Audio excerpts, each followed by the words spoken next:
It's Richie McCormick here with you in studio on what has been a very good day on the whole for Irish golfers in Lahinch on day one of the Dubai Duty-Free Irish Open. We'll be getting full reaction from Lahinch across the evening between now and 9 o'clock. Also, a little bit later on in the show, we will be hearing from Michael Meehan and Billy Joe Padden ahead of Saturday's Round 4 football qualifier meeting, that all-Connacht clash of Galway and Mayo, which, funnily enough, is taking place in Munster at the Gaelic Grounds in Limerick. That is to come. Plus, we'll hear from the new Chelsea manager, Frank Lampard, confirmed today a 3-year contract for the club's record scorer. And on top of that as well, we'll bring you up to date on all of the day's news. You can get in contact with us. 53106 for 30 cent is the text number. You can tweet us as well. At Off the Ball is where you'll find us there. Nathan Murphy and Joe Malloy down in Lahinch all day. Nathan standing by. Nathan, in the past few years, we've had these opening days of the Irish Open whereby pretty much Irish players have played themselves out of contention and driven the fans away potentially for the remaining 2 or 3 days, especially if the weather was going to be at all sketchy. Today we've had quite the opposite. We've had a lovely day. We've got another couple possibly in the pipeline as well heading towards the weekend. And not only that, Irish golfers pretty much dominating the top of the leaderboard. What a day, Richie. Welcome to Lahinch, a memorable opening day of the 2019 Irish Open, drawing to a close this evening. The sun has very much shone and the home challenge has delivered on day one. Padraig Harrington tops the leaderboard at the Irish Open, a magnificent first round of 63. Harrington now 47. He rolled back the years, 8 birdies in that round of 63, including 5 in a scintillating spell around the turn that really lit up this Lahinch course. There were roars all over the place. I think everybody was just drawn to him like a magnet to see what he was going to do. And Harrington, who won this tournament back in Adair Manor 12 years ago now in 2007, nobody saw this coming because his form, quite frankly, over the last 6 months has been pretty dire. He's been struggling with a wrist injury, just hasn't been able to get it together. But there's something magical about the Irish Open and links golf when it comes to Padraig Harrington, and he has this 2-shot lead on 7 under par. There's a group of 5 players that we get to on 5 under par, but just 2 shots back, or 3 shots back now on 4 under par. 2 more Irish players, Shane Lowry and Cormac Sharvin of our Glass. They both carded first round to 66 and can be more than happy with their day's work as well. So a strong Irish challenge already emerging here in Lahinch. Joe Malloy is alongside me in this sauna of a press centre. We spoke last night about how this could be one of the great Irish Opens. It has delivered. Nathan Murphy, we were out there for a good stretch today. I certainly hope my face and body is not as red as yours, but I suspect it is. Well, I just went into the bathroom about 20 minutes ago, looked in the mirror and went, whoa, yeah, something bad has happened here. Yeah, that breeze today was not our friend, but the sun was out. The crowds were absolutely fantastic. It's been everything you kind of want from day one of an Irish Open.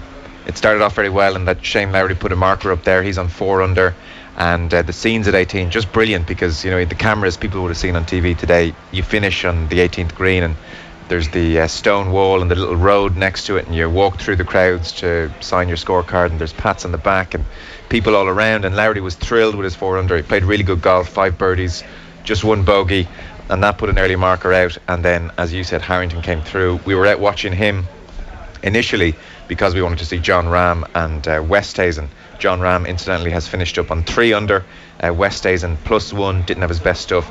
We were initially watching them because they're just such world-class players, and then we saw what Harrington was doing around the turn, and we sprinted on to watch him. He's hitting the ball a long way. He's out driving Poulter, and Tyrrell Hatton is playing partners today. The iron play is excellent. I mean, he is giving himself birdie chances, and he's putting very well as well. Lots of tidy chips. His 1 bogey came with a messy chip on 11. It didn't rattle him at all, though, which is a good sign because he's playing well, and he came back with more birdies. So really promising from Harrington. I mean, he is just mad in the best sense of the word. He's just mad. Someone was saying he was like well over 100 to 1 to be first round leader. Well, I spoke today to him yesterday, and I brought up that there's a tradition now of the eve of the Irish Open. You talk to Harrington, you say 80 to 1, 100 to 1, and you go, oh, have these bookies never seen me play links golf? And he actually said yesterday, you know, I'm building towards Port Rush. Yeah. Obviously form hasn't been there, but I feel that I can find something on these links courses over the next couple of weeks, so maybe hold off. Yeah, you shouldn't have held off. No, every aspect of his game looked really good. So a 7 under, a 63. We should stress, so you mentioned Lowry is back there on 4 under. Ian Poulter also just 3 shots back and 4 under. I followed Harrington and Poulter even just a touch before you came on. They're having great chats up the fairway. They were enjoying it, and they obviously know each other a long time. Lee Westwood also just 3 shots back on 4 under, and then you have Tommy Fleetwood and John Ram, who are on 3 under. So if you look at that leaderboard, the first 30 players are within 4 shots of Padraig Harrington. It's very, very busy and condensed, and there's a lot of talent there. Disappointing days for McDowell, +2. Graham McDowell, +2. Paul Dunn, not in great form lately, +1. And Darren Clark, +1 as well. Seamus Power, level par. But look, the story is Harrington. He'll be on the front pages of papers. He will set the agenda here, and they're going to sell this thing out if he puts in another good round tomorrow. And here he is on your radio. Let's hear what he had to say. This was, I know I'm using the word pleasant and nice, and that's kind of what it was like out there. Myself and Poulter were having a stroll, having a chat. Good things were happening, so it obviously makes it easier. Didn't have to work that hard. I wasn't out of position very much all day. I think the first real chip shot I had was on 11, where I didn't get up and down. It was that kind of day. It was pretty straightforward. Good, and I won't say that momentum was with me. Good things were happening, but it was quite a stress-free round. Yeah, and the over 16,000 that came through the gates here at Lahinch today enjoyed every single minute of it. It really is a spectacular piece of land. Watching it today on the Sky Sports coverage, it delivers.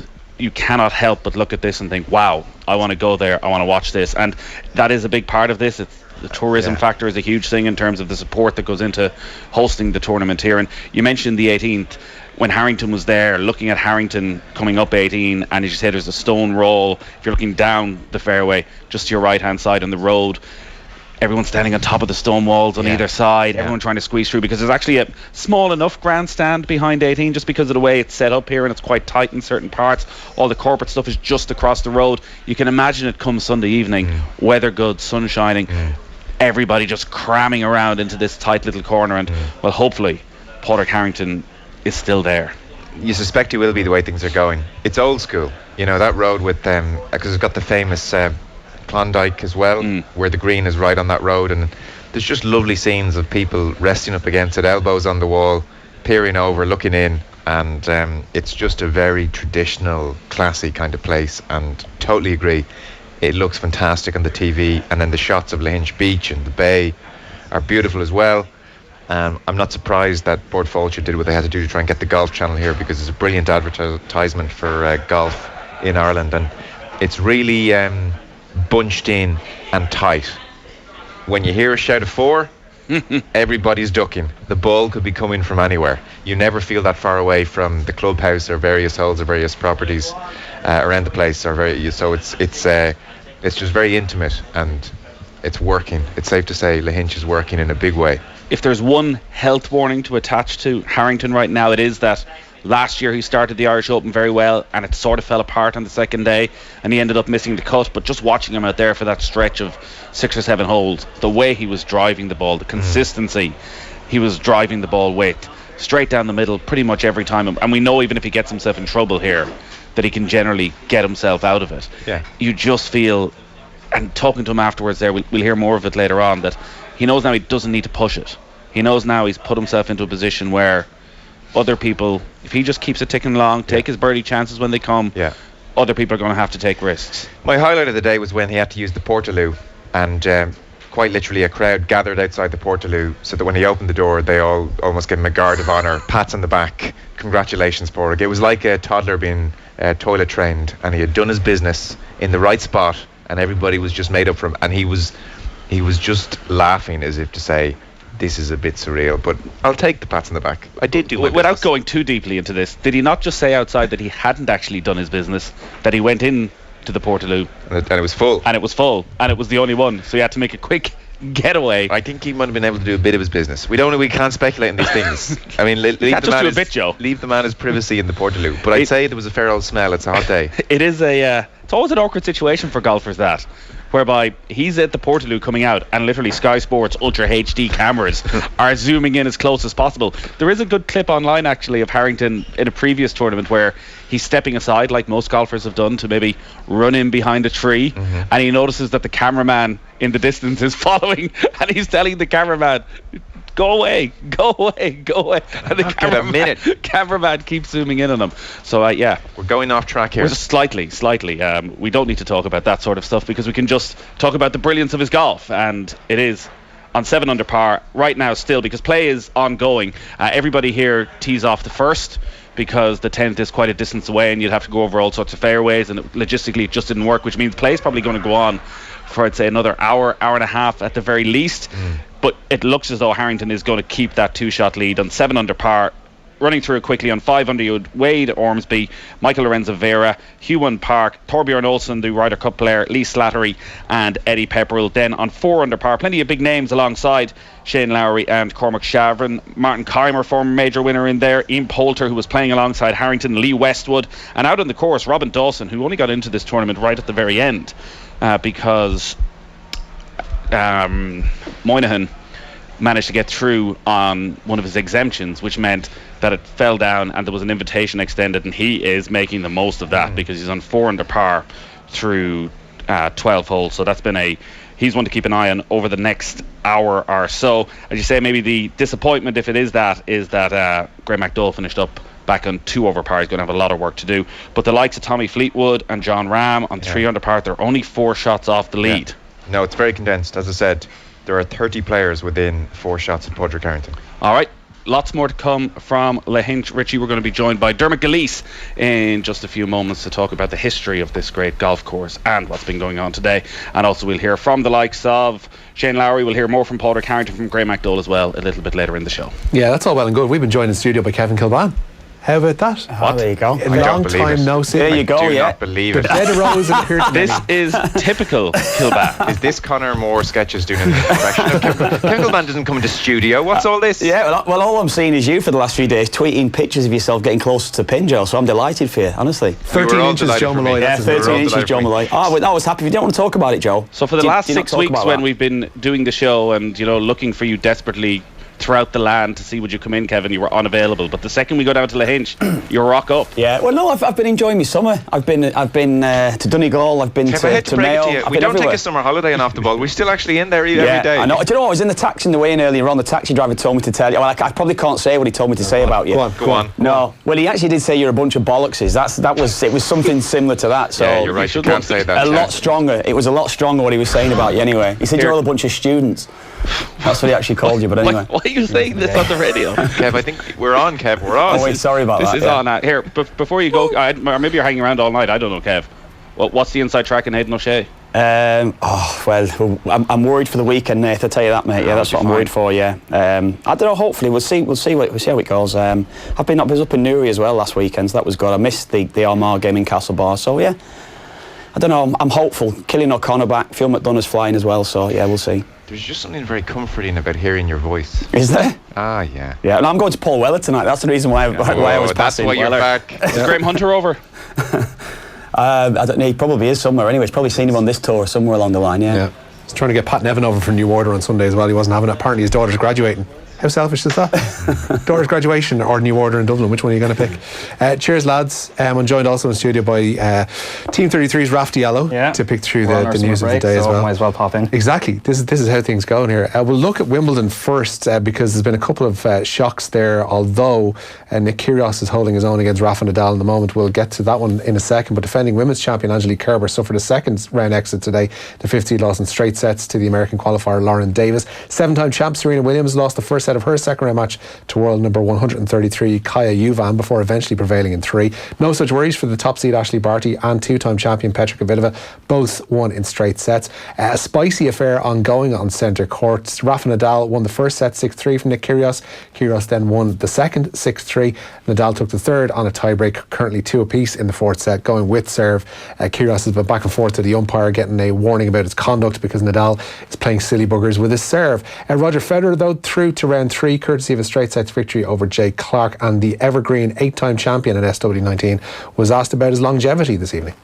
Well, I mean, you need your body to play the part. Once you got that going, maybe if I was from South America or Australia, maybe things also would be more complicated with all the travels throughout the years. But I think being from Switzerland, which is basically close to any European country, has helped me to stay on the tour easier. I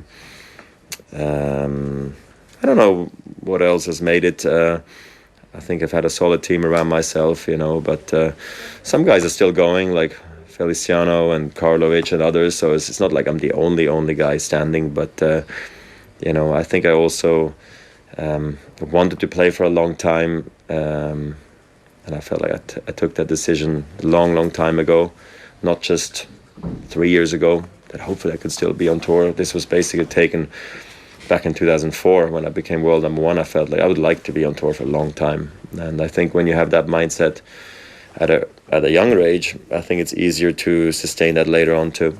Yeah.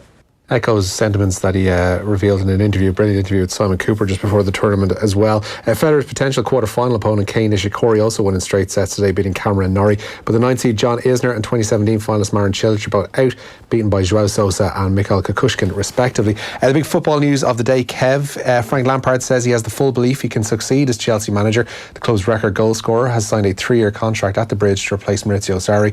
Another former Chelsea midfielder, Jody Morris, will be his assistant coach, with Claude Makelele set to follow.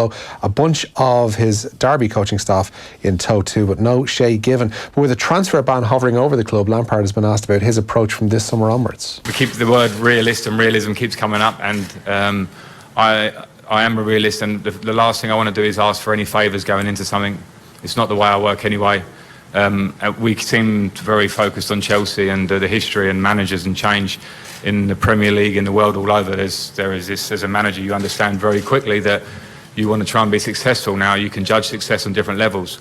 All I can do is not get too far ahead of myself and work hard with what I have. And I mentioned on one hand trying to develop young players. I think that's really important, and that's something that's going to be one of my first jobs to do, and I'll carry on doing it throughout my time. But at the same time, I want to work with the experienced players that have been here a long time, players that fill the club, players that are here who have been here 1 year or 2 years. I want players that whether you're 18 years of age or 32 years of age, you feel like Chelsea's your club. You feel like you're not just passing through Chelsea with a means to something else. I want people that are here that feel like Chelsea is where they want to be. I played alongside fantastic players, and I'm not just talking about John Terry, who was Mr. Chelsea. I'm talking about Didier Drogba, Peter Cech, people who came from somewhere and felt the club. So my idea is not to think about just the 18-year-old or the 32-year-old. My idea is to work with the best players, the squad, to try and get the most out of them, and to be as competitive as it can be. Good appointment, bad appointment, middling appointment. It's a no-risk one, it seems, for all parties. I think the relationship that he's built up over the last season with Jody Morris has probably helped him, his relationship with the youth team players when he was coaching at Chelsea prior to going into Derby. So that is the thing that's probably appealed to them with that transfer ban that they've got in place.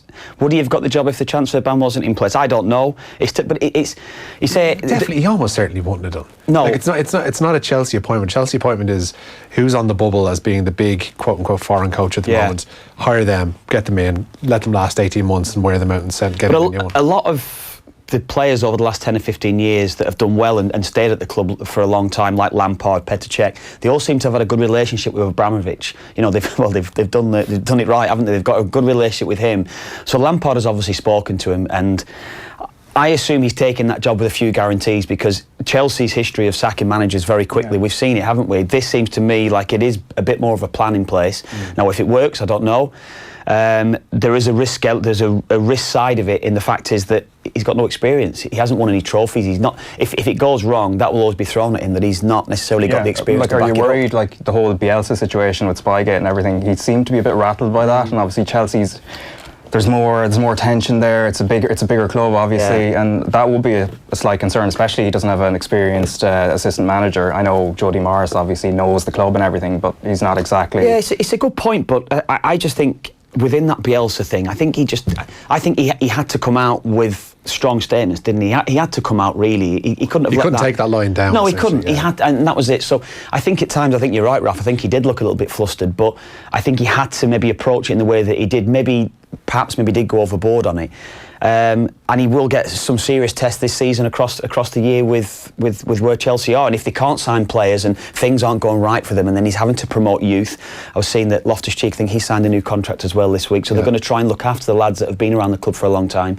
They'll look to several of those youth team players, because Chelsea have, I think they won, is it 5 years in the bounce or something? Certainly won it for a long, they didn't win it last year actually, the FA Youth Cup, but they've got a great history of that and producing players. So they've got the best in world football at youth level at that club. So it's up to him now maybe to start to get progression from Given his players. profile at the club though, and given his longevity at the club, he has a huge amount of forgiveness in the bank should things not Goodwill, start that well. definitely. A great deal of goodwill, as you say there. Like if he's hovering around 9th or 10th, you know, God forbid from a Chelsea perspective in October, November, there'd be a little bit of, oh well, it's Frank, we had a transfer ban, yada yada yada, we just sold our best player, we couldn't replace him.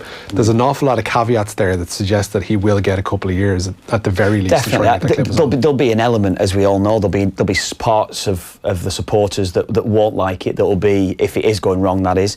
But he will, with the majority, he'll have a vast majority of the supporters that will be on his side, that will be prepared to take a few defeats. And as I was saying before, Chelsea's history, what they've done, certainly since Abramovich has been in there, it's been quick sackings. They've had so much success. I don't think any club has won more trophies in Chelsea during that period of time. And it has been about hiring and firing. That's what it's been about. And just quick burst, getting the results, getting over the line one way or another. They've won another trophy this season or last season. Yeah. So that's what it's been about for them. So I think, as I was saying, I think it looks to me like there's going to be a long-term plan put in place, and I think certainly getting Makelele will help him. I think certainly getting Jody Morris, as I was saying before, with his relationship with a lot of those young players. No Shea? I think that can help him. Yeah, I don't know whether that'll be done further down the line. I don't know, Rich, but I know obviously Shea had spoken. He come on the show with us a few times last season and spoke really well of how I always find it working with Frank Lampard across the course of the year. So that was a bit of a surprise, Well, Chelsea do have a few former goalkeepers on the staff anyway. Hilario, obviously, is current goalkeeper. What was the title that Czech's taken in there, Raf? It's a director like role, a technical director role, and he's still there, obviously. And then Carlo Cudicini's been at the club, so they do. If Shea obviously doesn't take it on, there are people there, obviously, with the experience, especially in that position. Yeah. Elsewhere today, Manchester City have completed the club record signing of Rodri from Atletico Madrid. The midfielder has signed a 5-year contract with the treble winners. Bayern were also said to be interested in the 22-year-old, but Rodri only had eyes for City. Well, for me, it was no more options. Once I have noticed that the club was interested in me, there was no doubt for me. It was very clear for me to decide come here. As I was telling you, the team, my teammates, of course, is one of the greatest team. The coach, of course, Pep, Chiqui, the way this team is made up, the club. For me, it's a great step. I'm really happy. Of course, there have been more teams. I'm proud of it. I'm really proud of it. But today I'm here. I think I've done the good decision, and it was the place I want to be. So I'm happy for it. To ask who City's 3 most expensive signings were, Barry, I don't think you'd immediately go to Aymeric Laporte, Riyad Mahrez and now Rodri. Yeah. It's an interesting way of going about their business. It's just going up every season, isn't it? Every signing that goes in, we'll be talking about someone different probably next season, won't we? That'll be the case. Clearly highly thought of, obviously. Yeah, exactly. Young lad.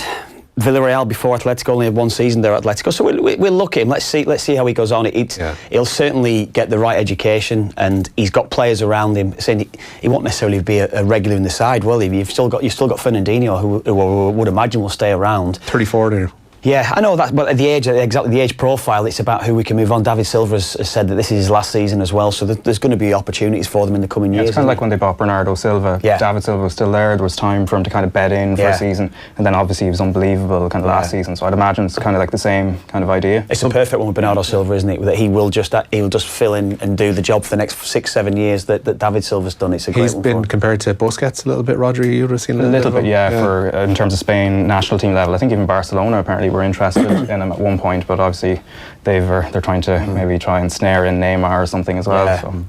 Paris Saint-Germain, they've confirmed the signing of Ander Herrera, the worst kept secret in football. The 29-year-old signed a 5-year contract at the Parc des Princes following his release by Manchester United, and Leicester have completed the signing of Jose Perez from Newcastle. He signed a 4-year contract with the Foxes after they paid £30 million plus, and Perez scored 13 goals in all competition for Newcastle last season.